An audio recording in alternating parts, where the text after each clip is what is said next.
atari ko abantu barasetsa koko. Ubu rero ngo barakumpaye ngo mujyane ngo njye kukorora, ubwo se nakurariye hanyuma ibindi rukazaca amana. Ati nta mpyisi yakize twebwe iwacu, ati nta mpyisi yakize, nta mpyisi yoroye, ati ndakuriye ruzaca amana.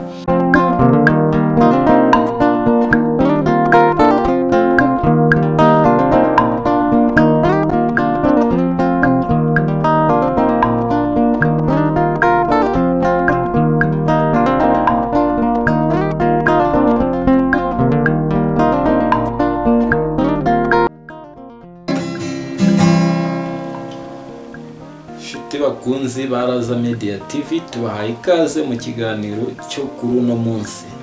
Kuri uno munsi rero nanone turigarukiye mu kiganiro hamwe na Raza Media, muri kumwe nanjye Niriho Lazaro, mugenda mubana mu biganiro bigiye bitandukanye bica hano kuri iyi channel yacu ndetse kuri iyi channel yanyu Raza Media TV.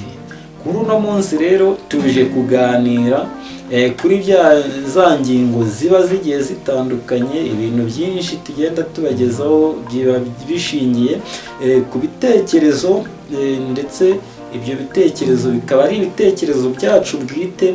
Ndagushimiye cyane rero wowe wahisemo kugenda ubana na Raza Media TV, uko umunsi ugenda ucaho tugenda tubana umunsi ku munsi. Uno munsi rero nabwo ngo haye ikaze.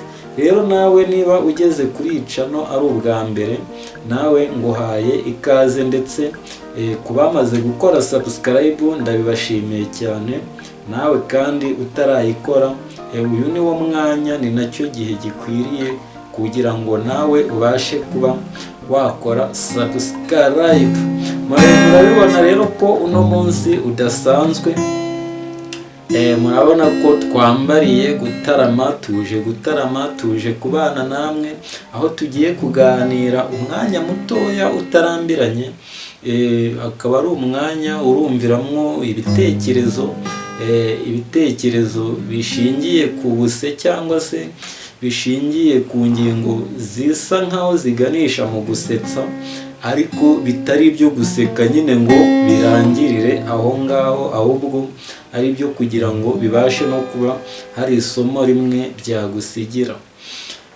Ingingo rero yacu y'uno munsi, kuri wowe tugiye kubana muri iki kiganiro utari burambirwe, murabona ko twambariye ndetse twitwaje n'intwaro z'urugamba cyangwa se zo kujyana mu gitaramo. Iyi ntwaro niyo bavuze ngo ni inshuti y'amagara itanguha, nacurangaho nkanezerwa, ndetse n'ibindi byinshi. Nshobora gucurangaho nkaririmba, ubwo ibyo nabyo nutarambirwa turaza kubyumva, tubyumvane tunabikurikire mu kiganiro cy'uno munsi. Rero tugiye kwanzura gute?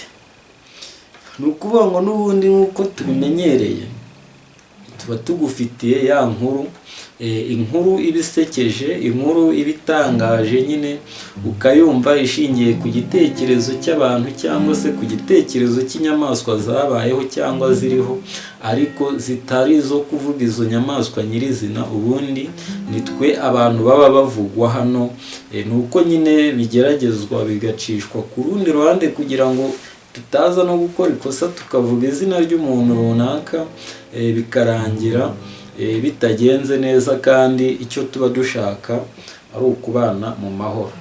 Rero twihuse tubanguye dukubise duhita dukomeza n'inkuru y'umunsi. Ni ukuvuga ngo ubundi impyisi yari irimo itembera, inyura ahantu hari hatuye abantu,